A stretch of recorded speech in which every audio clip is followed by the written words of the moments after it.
I like mob farms, and I like technical Minecraft. So when I saw this video by Clay Wright about how technical Minecraft is awful, I felt a little bit intrigued. And initially I thought it was probably just some hippie vegan person talking about how sad they were that fictional animals were being hurt. Am I silly for giving empathy to a fictional creature? Oh. But I decided to keep watching. And even though I found the tone somewhat condescending, That what we should be doing is following a tutorial to a machine we didn't design and sit at it. it did seem like this was something he really cared about. And more importantly, he had a solution. And that solution is this data pack right here, Matcha Flavoured, where everything is a bit different, but designed with the casual player in mind who just wants to run through the game, make progression at their own pace, but still have access to all the same buffs and resources and everything that people like to play Minecraft from a technical perspective. So there's a few different recipes and there's a few different items and there's a lot of different foods. So we're going to try it, see how it works out. I'll play through this data pack until I make a suitable level of progression where I can come up with a judgment, or just until I get bored. So I haven't done too much. I've chopped down a few trees and got myself this kindling, which is quite cool. Looks like the campfires, but have they been put out, which honestly is quite nice to be able to craft them directly. But now I need tinder, which requires short grass and 2 sticks. Well, the 2 sticks I can get, but the short grass is slightly harder. Now it did say check the advancements if you want to know how to do it. So like kindling, using tinder or a flint fire starter from earth, just from earth. Use a hoe to harvest grass and dry it on a campfire. Okay, so I think that means we need a hoe in order to get the grass in the first place. Let's try find some grass that's fully grown. Aha! Oh, so one time use, but you get to light your campfire without coal or anything like that. That's cool. Now the next thing was to harvest some more grass and dry it on the campfire. Okay, so we got a campfire. We're doing the grass. Good for us. I'm going to get this sugarcane. I'm assuming there's a way to get sugarcane without... Aha! Ha ha! Dried grass? Short dry grass. And can I pick it up again? I can. So, flour, wheat grain, hay bale. Oh, so this is how we can get wheat. Is there another way to make that? I'm not sure. I'm going to get some more. A lot of the emphasis in this game is that you don't have to kill animals to survive. Oh, we can make torches from this. Nice. So we don't have to go out into get coal just to get torches. That's quite cool. Okay, next advancement. Use a hoe to harvest grass and dry it on a campfire. Sweet. Construct a kiln made from mud bricks. Okay.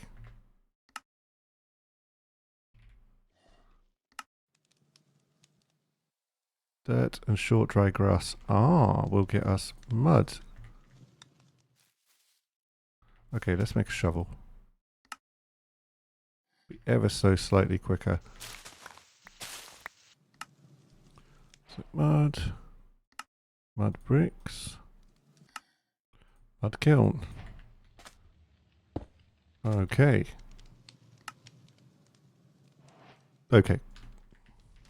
So the kiln looks like a furnace, but it also looks like maybe it dries stuff out because that looks like water instead of anything else. So what does this do? Does this go over a campfire perhaps? Feels like the kind of thing that you would be able to do. Alright, well let's go find some copper.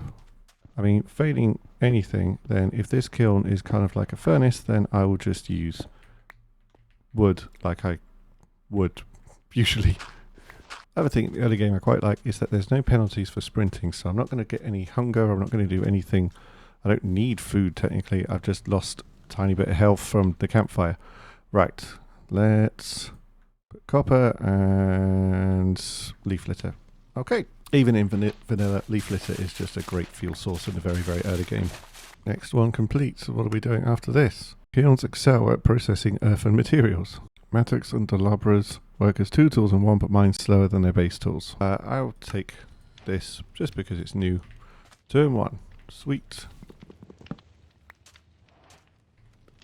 Don't know why I did that. Chest. Inventory is not an issue yet, but we definitely need more copper. So let's go searching for that. I got bored looking for copper. I'm going to go over and check out what this thing is. I think it's just a normal Minecraft structure, but there might be some good loot in the chests.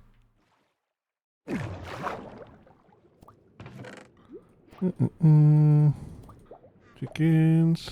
Oh, you drop your feathers. Ah, so I don't have to kill you for your feathers. How very sweet. I don't think you have any eggs. Oh, there's some sheep. I suppose we could shear them if we had iron. We don't need to kill them for sheep. Pigs look weird. Oven from bricks and iron. So we definitely want iron at some point. We could potentially processing earth and materials. So we could use our kiln to get some smooth stone and a blast furnace, which is cool. Let's do that. So this island looks much better. We've got sheep, we've got flowers, we've got horses over there, we've got pigs over there. We've had chickens where we can get our feathers from because they just drop. Overall, it seems like a nice place to set up shop. Okay, now my inventory's getting bad. Okay. What was it I needed for this one? I needed grass and I needed sticks for kindling. Tinder. Kiln. Get my leaf litter. And let's start smelting cobblestone. Apparently it's quite good at it. It does seem to be very good at it, actually. Make as many torches as we can. So I've got 64 torches and a mattock. Delabra. This doesn't feel like it's going to go very far, but I'll do my best.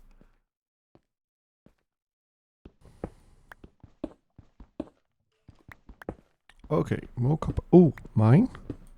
Perfect.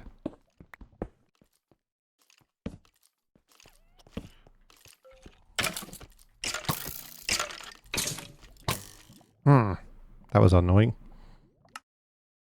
That's even more annoying. Oh my. That is sun going down, not sun coming up. Well, keep inventories nice, but...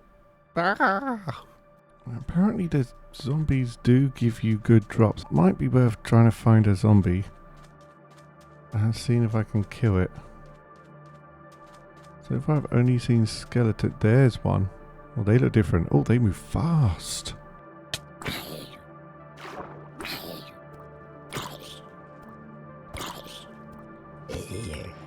Okay. Well, I killed a zombie. Good for me. Oh, it's a drowned. Do you do the same thing?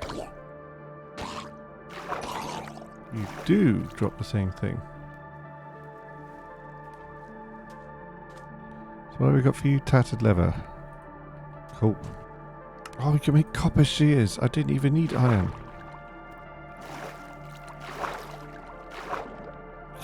Oh, gold. Another thing.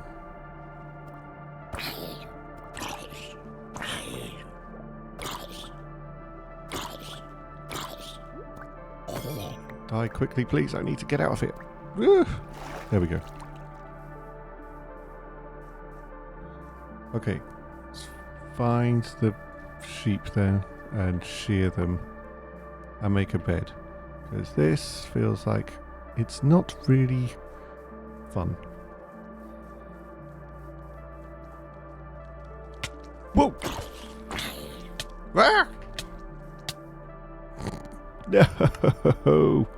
Why am I up a tree? So you can't outrun them. I don't have enough for armor yet. So good for me. Wow. Okay, they move very fast on land.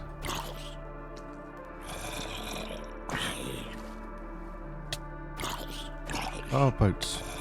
Whoa. What is the range on these bastards? My good God. No, thank you. You are very fast. Oh, it's gone. Oh, I've got no choice but to run for it. So I have no food. I have no tools. I have 7 pieces of copper, which I really want to smelt. I have not enough wood, but if I go back to that thing, maybe I can grab enough wood to make a crafting bench. Loads of coal, so I can smelt my copper if I get just 1 more piece of wood. 2 more pieces of wood. 4 pieces of wood, and goodbye. Can we make a furnace? Is that recipe in the game? That recipe's not in the game. Ah! Okay. I'm going to dig out of here, and it's going to take about 20 years. Don't see... Oh, there's one over there. Oh, there's lots over there. We are now safe and secure-ish. Oh, there's one now near sheep. No. This is the longest night in the history of the world. Now, question is, can they get me if I'm up on a pillar?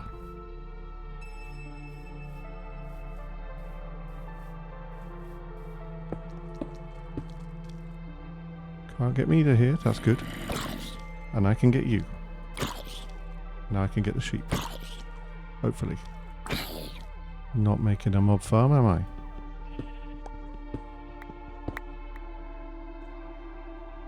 Copper shears. 1 piece of wool.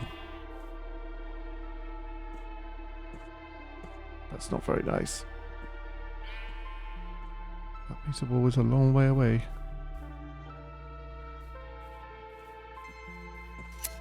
Two pieces of wool. Okay. Let's go back home. Let's go back home. Oh, okay. I have enough wood left to make a bed. Okay. That was ridiculous. What's this one then? A crappie. Let's hope it isn't when we eat it. I've been fishing. It's not that exciting, to be honest.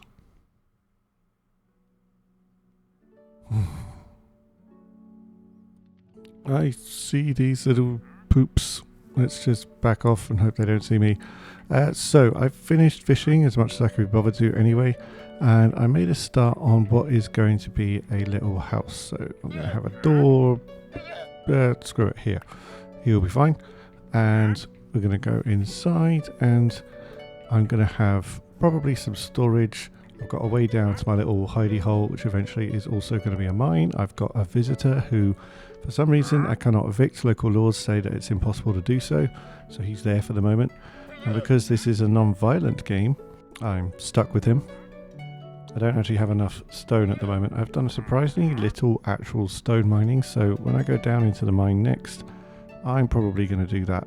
We've got a little setup. We've got ourselves some crops, which I am periodically harvesting to get more seeds, so I can finish. Wow, I only get 1 set of seeds there. Interesting. And this gives you tall dry grass, which I can convert to short dry grass, which I can convert with dirt to get packed mud, which is a good building material, hence why I've used it for the floor inside the house. As far as the rest of what my plans are to go, you can see we've got advancements which take us through to sell a caught fish to a fisherman, so this is going to involve villagers, and we've got ourselves a bunch of sweet and spicy or whatever, basically a bunch of different foods, which I'm going to try and make. First thing I want to do is get this house finished, so I've got somewhere to store all of my items, and then we're going to focus very, very strongly on getting these food advancements. Where have they gone? Here we go. All of these different foods. So my house is finished, and it's fine. It has at least tidied up the front out here.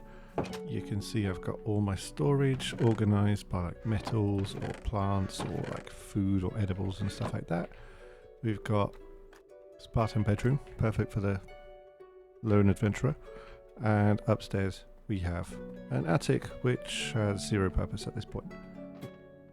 The job is the food advancements, as has been the case for a little while, and I kind of need to go through some of the ingredients that I'm going to need.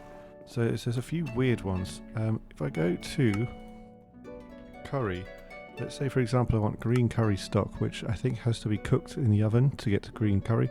I need green dye, ester sash, which I have, sugar, which I have, cod or salmon, which I have, milk bottles, which I can probably get, and a bowl. So I need green dye, and that comes, as far as I remember, from cactus. The paneer curry stock, it needs cheese. Where does one get cheese from? Tomatoes. Where does one get tomatoes from? It's a mystery. And curry stock requires beef, mutton. I thought we weren't killing animals. Or raw flesh, which, sure. Flour, I've got. Potatoes, I don't. Carrots, I don't. Ester sash and sugar, I've got.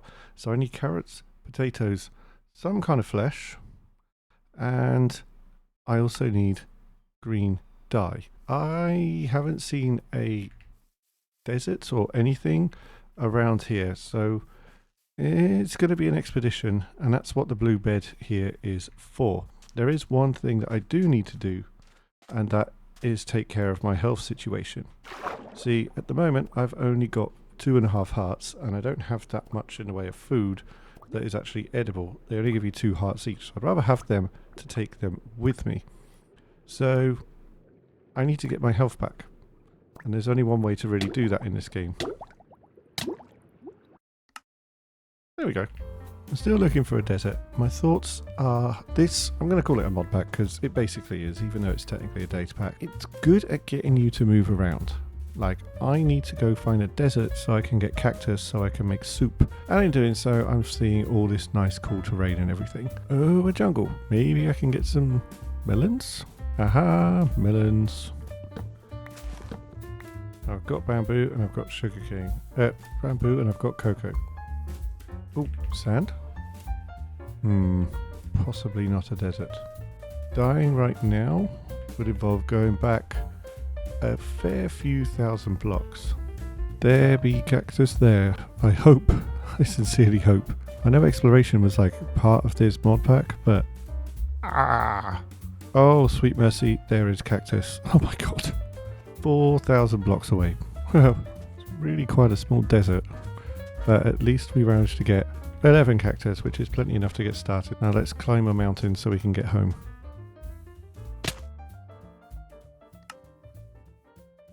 Oh no, my bed!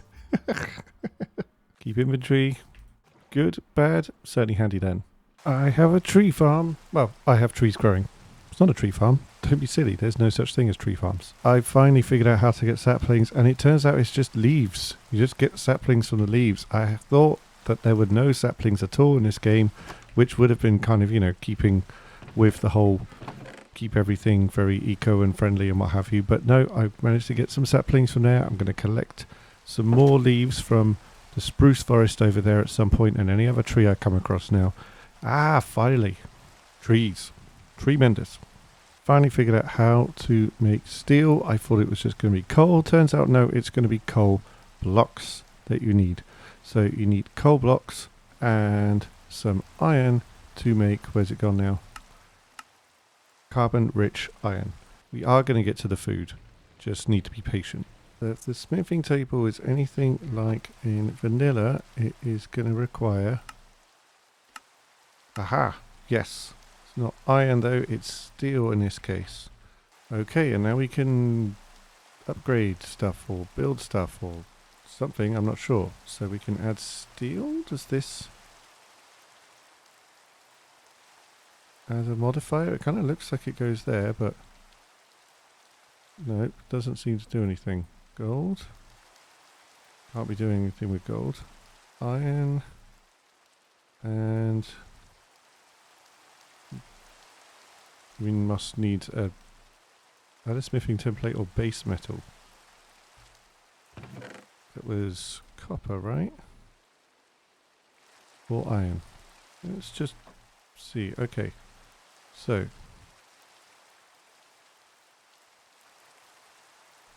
And. Ooh! Okay, a steel axe. Oh, so it doesn't make the blah, blah, blah, but it does make an axe. And maybe I'll make a steel pickaxe as well out of an iron pickaxe. So you have an iron ingot, the iron tool that you want, and okay, steel. And maybe we'll do the same for a sword. And this thing, 50% melee blocking and 50% projectile blocking, 25% projectile blocking when blocking. Okay, so this can actually protect us a little bit better. after all my excitement about getting the cactus, it transpires that none of these actually allow you to get green dye from it. So I'm kind of a bit lost now. Maybe on the campfire? No. So how on earth do we get green dye? 4 occurs from like primary school. Yellow and green. Yellow and blue makes not green. After much searching, finally found a recipe for green dye, which I had to go look up in Waxmuffin's video where they got all of the advancements because I had absolutely no idea how to do it. Legitimately, without that, I don't think this would have been possible to get, so not a great one for the data pack so far. But we have it, and now we can make some curry. Okay, that looks like a lot of health, and what is that, speed for 30 minutes? Nice! I could use that. Is that a sulfur cube? That is cool. Okay. Oh, there's lots of iron. Now, apparently killing these gives me something cool. A spark of divinity. Nice. Getting our first diamonds. 3 is not bad. I took the curry because it's giving me speed, which I think is going to be handy if any of those zombies come at me.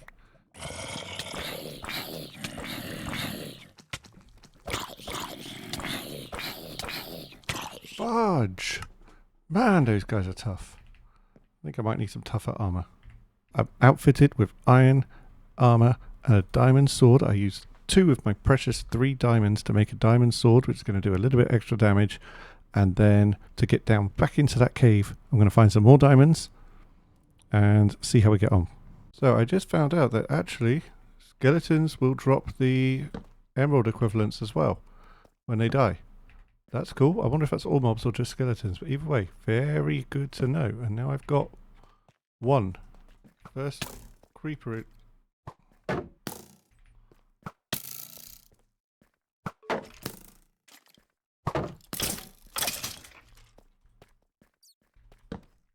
Whoa. They at least slow. Oh my days. Oh, and there's more than 1. Perfect. Suppose there's another one. Ah, there is!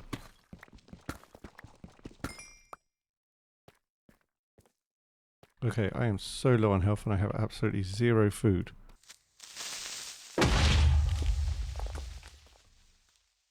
Oh, there was some more diamonds over here. Yes, there are.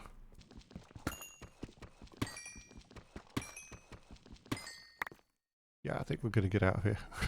Okay, so with this lone obel, what this does mean is that when I get back a wandering trader, I can actually buy a villager, or refugee as they're known here, and get him into a fisherman, and then I can actually sell some of the fish that I've got from fishing. I'm out exploring to the east because there's a big ocean around here, and I'm on the lookout for some more buried treasure maps.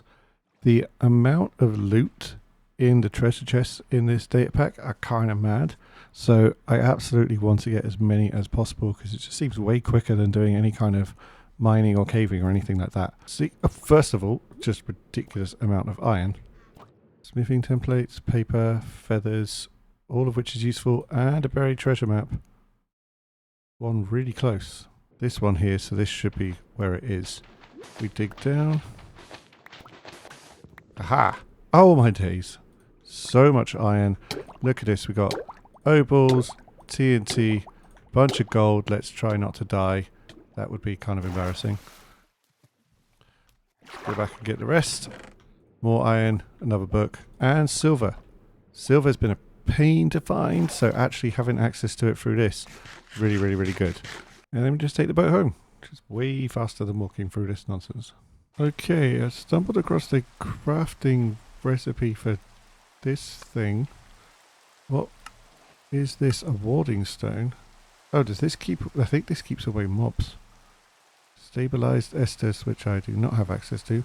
But I also believe that this can give me a silver sword. Now, silver swords are cool because they kind of have extra damage against undead mobs like the zombies and the skeletons and stuff like that. So I'm kind of curious to see if this works. Now, I don't know if it will. Silver, there we go. I believe it uses the smithing table, but I also don't know exactly how it works. Maybe you need an iron sword? I do have an iron sword. Yeah, that goes, that goes, that goes. Ooh! Silver sword, faint warding. Don't really know what that means, but it does look cool. Okay, but it also has smite too. That means it's going to do more damage. That's pretty sweet. Okay, well that seemed good. A good start at least. Ah, there's a skeleton. Whoa.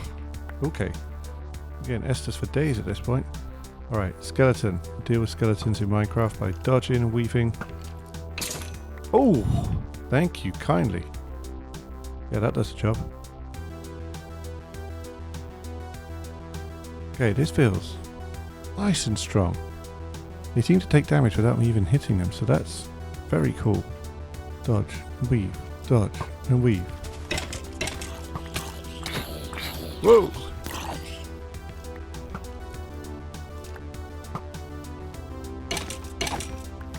This is doing very well. And... Oh. Ah. God, this is so much easier.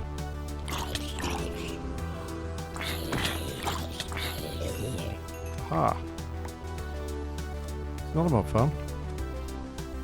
It's me running around killing mobs. What are we on? 13 leather, 14 ash. Nice. I mean, a mob farm would definitely make this easier. I'm just saying. I can honestly say silver has been an absolute game changer. This is so much more safe feeling now. I do not fear the night anymore. Not even a little bit. And because of that wonderful expedition, we now have our first shulker box, or as they're known here, sacks. Which is fine. They can be called sacks if that makes everyone feel better.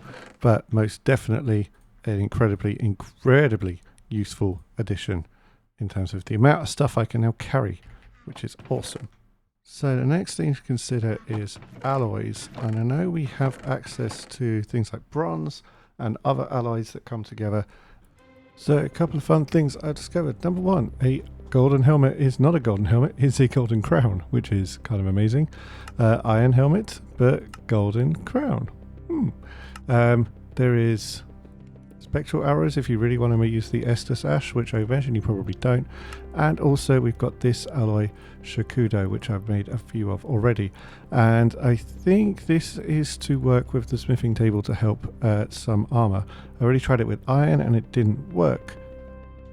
But with copper, it definitely seems to. So we are going to upgrade to this one because it has the interesting thing of keeping you resistant to certain conditions like poison, blindness, darkness, all the rest of it. So we're going to see what the other two do as well. And apparently when you put the whole set on, you might get some special buff, but we'll find out. I suspect, given the recipe for this Shakudo alloy, if I want bronze, which I think is silver and gold mixed together, then I'm probably going to need 6 silver, as at the moment I don't get this recipe option when I only have the 5. Oh, I do. Oh! What is this? Is this bronze? I'm just going to assume it is. Oh, sweet. So gold, silver, and copper. Ah! Cool. Right, as many of these as I could get then. Let's make some more copper. Tiny bit of speed boost. Nice. There. Okay, let's see how much. Oh, you know what? That's pretty fast. That's pretty fast indeed. All of them adds a little bit of speed, but I think now that's pretty good. Okay. Worth doing. Worth doing. Now we need to find the rest of the alloys, because that used all my silver. So I need more I need more silver, basically. Okay, I'm now going on the lookout for some jagged hills, or whatever biome it is where emeralds spawn. Basically it's big old hills, to be honest, so I can see if I can find the silver, because the emerald spawning pattern has essentially been taken over by silver. So we want mountains, we want high up as possible, and presumably not too much snow, but we're basically just on the lookout for any silver alloys we can see over here. That's a sheep. The reason why silver is now suddenly so pressing is that I found out when you make the combined alloy electrum out of silver and gold and put that onto a pickaxe, then you get fortune, which would be very cool because then it means when I next need to get more silver, I should in theory get more. So I've most definitely been out and about in the world more in this data pack, mod pack, whatever you want to call it, than I have done in my normal vanilla world, because the amount of places you have to go in order to find certain things, like if I want emeralds in vanilla, so I just get a villager trading hall, but obviously for silver, it's just the raw emerald or the ore, whatever it is, that you need to find, and that means you have to actually go looking for it. The speed is most definitely coming in handy though. This is very, very good. I like this.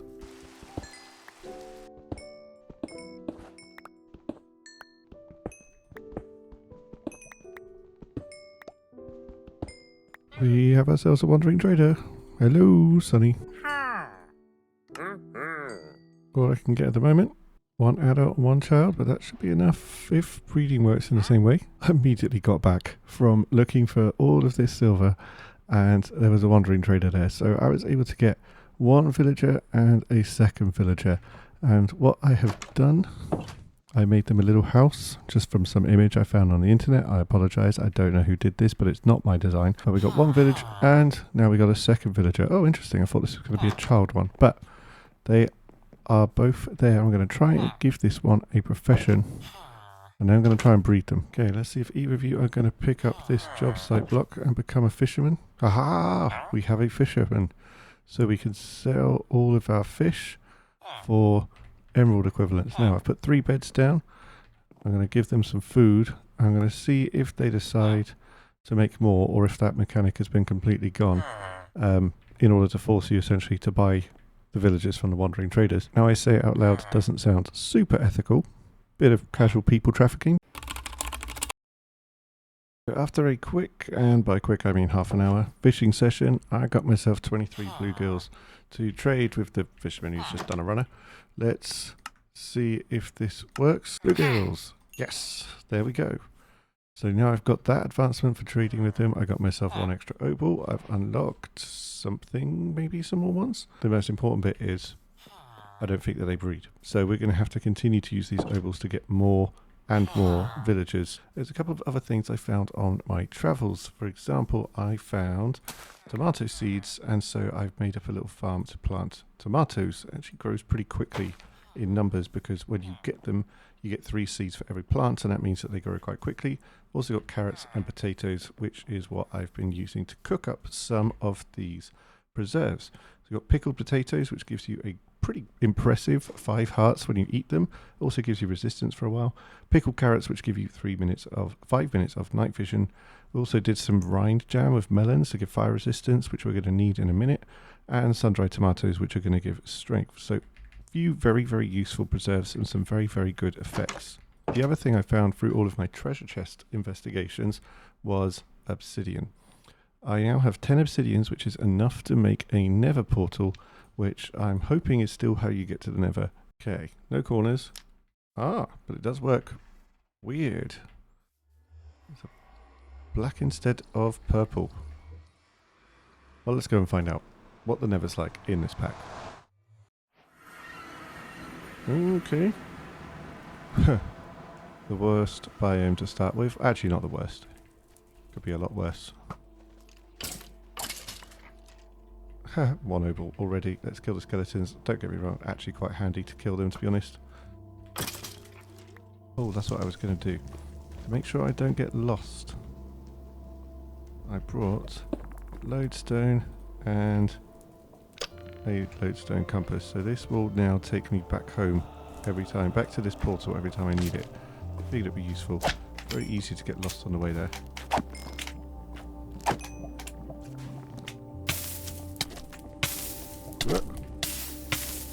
Oh! Oh no. Not a great start. Is that a That's a Nether fortress. Oh no. Jesus. Ugh. 6 skeletons.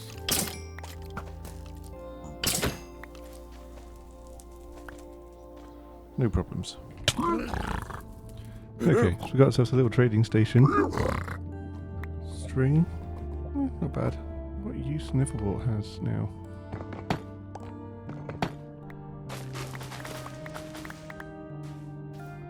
I have to get it though. Ooh, 3 diamonds. Not seen a single wither skeleton. I don't know if that's a good thing or a bad thing. Ah, there we go. Oh my days, a skull straight away. Okay, that's going. Nice. Oh my gosh, that's too many. Too many.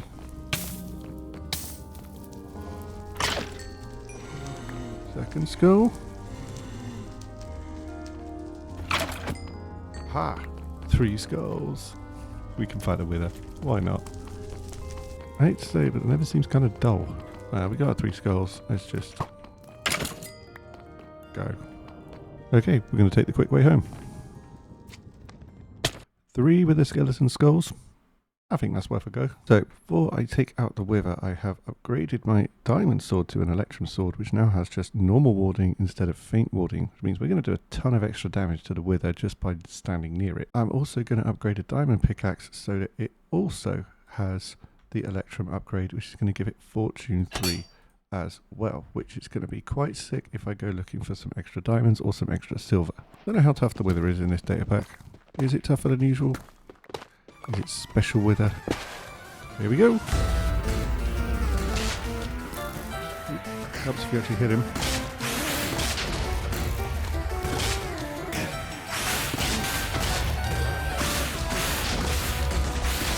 This sword is killing it. Bye bye. Divine Favor. I'd say that was pretty successful.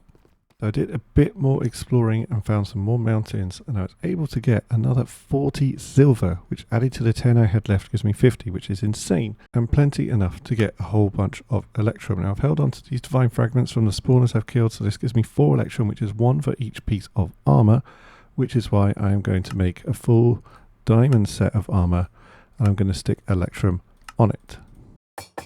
Feel very slow, I expect now, but that's okay. Now, so this has apotropic, I think it's pronounced like that. This basically is the same thing as warding, but on my armor, which means whenever I go near any undead mobs, they're just going to take damage, and I won't even have to hit them. This is what I'm talking about. Just die. Oh my god. Yeah, fair enough, I don't get the kill, but oh, this is just safe. If you're wondering why we can see everything, it's because I've got night vision on. Just takes the damage and he's dead. Breeding up some sheep because I want loads and loads of wool to make a whole bunch of beds. I'm going to go to the Nether and I'm going to get myself some netherite, or adamant as it's called in this data pack. And for that, I need lots of wool. We have 2 shulker boxes worth of beds plus a few spares. So I'm going to go down back into the Nether and see if I can find myself some adamant. So I'm doing this a very vanilla way, just digging a hole, sticking a bed down, backing off as much as possible, and we are finding, I've got 3 and then this will be number 4, and this is probably because I'm along a chunk border where netherite, or adamant as it is here, it spawns more frequently along the borders of a chunk. Okay, so a divine fragment and adamant scrap, get an adamant alloy. So we're going to make another 2 more, and we're going to see what this can do on some equipment. So I made up another diamond pickaxe, which I'm going to put adamant on just to see what happens. I'm assuming this one works with it. It does. It gets unbreaking and what is that?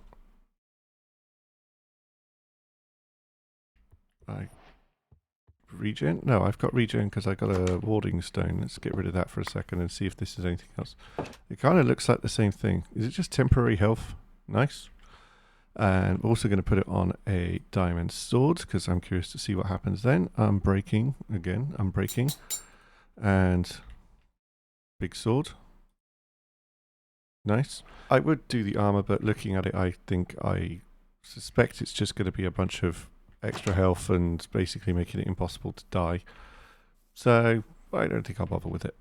So if we take a look through our advancements, we've got kind of quite a few of them. A lot of the ones here are ones that, you know, I'll go to the end maybe at some point. Upgrades, I haven't found an upgrade template yet at this point, but I'm assuming you have to explore like a bastion or a ancient city or something like that. These Canto 1 and Canto 2, they just involve killing either Elder Guardians and something else, remnants of Pandemonium, that could be anything. So I'm not sure, and a couple of other things which are just, you know, to be honest, busy work at this point through the progression. So there is the food, but again, it just feels like I don't need to worry about food now. I've got my pickled stuff, it's fine. It's not a massive deal. And these, if you're a completionist, then you might want to get these done, but I honestly don't think I can be bothered with it. And I guess that kind of takes me towards my thoughts for this mod pack. And I guess answering the question. Am I playing this game wrong? Wrong? Probably. I think it probably was best as a kind of slow burn. You want to run around, you want to explore, you want to find different things all over the place, all over the world. You don't want to rush through it like I have been doing. You know, I've taken a very surface level look at this, and what it can do, it probably goes a lot deeper than all the things that I've accomplished. But what we've done hasn't been too bad. We've got all of these different sets of armor, we've got our endgame materials, electrum and adamant, and we've got basically tools that can allow us to wander around and kill basically anything if we want to. Things that I liked are definitely like the progression. The progression is very good. The progression between different materials is pretty obvious, and you get clear kind of upgrades when you do make that progress. The early game being more challenging, like having to fight those mobs in the beginning with the speed at which the zombies move, is intense. And that is kind of fun to get through. And I think there are decent alternatives to farming mobs, like running around with this electrum sword in the night basically is pretty good, but it only comes later. You have quite a long time before you really have enough of the Estus to make any real progress with crafting with it. Things that were less good, some of the recipes, like particularly that green dye, just were incredibly difficult to find, and I don't think if I'd not looked it up I would have ever actually stumbled across it. The other easy thing is that getting Estus with a mob farm is so much easier in the early game. I made this little one and I ended up with several stacks of it just for sitting there for less than an hour. Which, you know, if you don't like mob farms, then that's going to feel like hell to you. But for me, it was actually really fine and I didn't mind it. I wasn't AFK, I just sat there, swung up my sword every now and again and collected the mobs that had been building up there. Another thing I wish I'd had the ability to upgrade earlier were my bows. I like using a bow in Minecraft, certainly for things like ghasts or whatever. Having a nice, powerful bow earlier than, well, I don't even know when you can upgrade them, I never got that far. Having powerful bows earlier would be really, really quite good, I think. This felt a little bit limiting, not being able to use a bow, really ever. So, do I think it's a good mod pack? Yes, I do. Is it for me? No, probably not. I miss my farms, I miss my tech. All of these things are bits that make Minecraft fun for me, but I'm not the kind of person for which this was made. There's no way I could make this my forever world, it just gets too boring when you run out of goals and progression to get through. And in a way it kind of reminds me of modded Minecraft. I could play modded Minecraft for a little bit, but after a while it just feels like I've run out of stuff to do or I've got unlimited resources and I don't really need to do anything else. Vanilla is where I have all of my inspiration, even if I have a huge amount of resources. But again, I didn't have the problems with vanilla that Clay Wright did, so, you know, that just means that vanilla works for me in a way it doesn't work for him. This works for him in a way that it doesn't for me. However, the greatest gift we've been given is ability to think and decide for ourselves. So try out the Datapack, try out Matcha Flavoured and see if you like it. And I'm aware I missed out a whole bunch of stuff like going to the end and what have you. I just didn't have the patience for it. But if I missed out anything really you think is vital towards enjoying this Datapack, let me know in the comments and maybe I'll do a part 2. See you next time. Bye!